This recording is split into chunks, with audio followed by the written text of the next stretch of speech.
Cultural પ્રેસમાં આપ સૌનું હાર્દિક સ્વાગત છે। સમાચાર છે કે વડોદરા શહેરના ભાજપ પ્રમુખ વિજય શાહનું વિવાદિત નિવેદન, જે મત આપે તેના જ કામ કરો।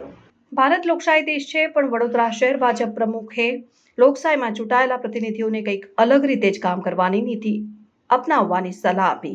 લોકશાહીમાં મત ન આપનાર લોકો વિસ્તાર અને વોર્ડના કામ પણ કરવા પ્રતિનિધિની ફરજ છે, પણ વડોદરા શહેરના ભાજપ પ્રમુખ વિજય શાહે કહ્યું કે જે મત આપે તેના જ કામ કરો। જ્યાંથી ભાજપને મત નથી મળ્યા ત્યાં કામ ન કરો, ત્યાં ગ્રાન્ટ ન વાપરો।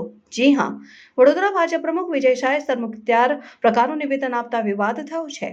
વડોદરા શહેરને ભાજપની સંપત્તિ સમજતા શહેર પ્રમુખ કદાચ એ ભૂલી ગયા કે તેઓ ચૂંટાયેલા પ્રતિનિધિઓને સરમુખત્યારની જેમ વર્તવાની સલાહ આપી રહ્યા છે।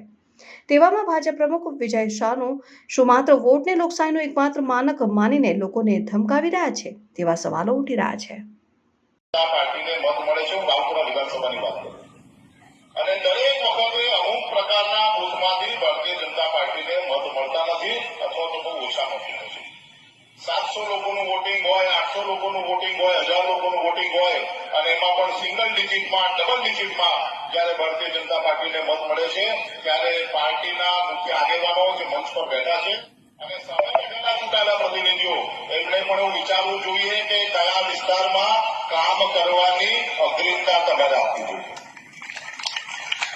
એવા વિસ્તારમાં કામ કરીને આપણા ગોળવારી, આપણા બજેટના પૈસા ન વપરાય કે જે વિસ્તારમાંથી છેલ્લા 5 વર્ષથી, 10 વર્ષથી, 15 વર્ષથી પણ મત મળતા નથી અને જે લોકો ખોબલે ખોબલે મત આપે છે એવા વિસ્તારને આપણે બાજુ પર રાખીએ, એ લોકોને સુવિધા માટેના કામો ન થાય ત્યારે મને લાગે છે કે આપણે પણ હવે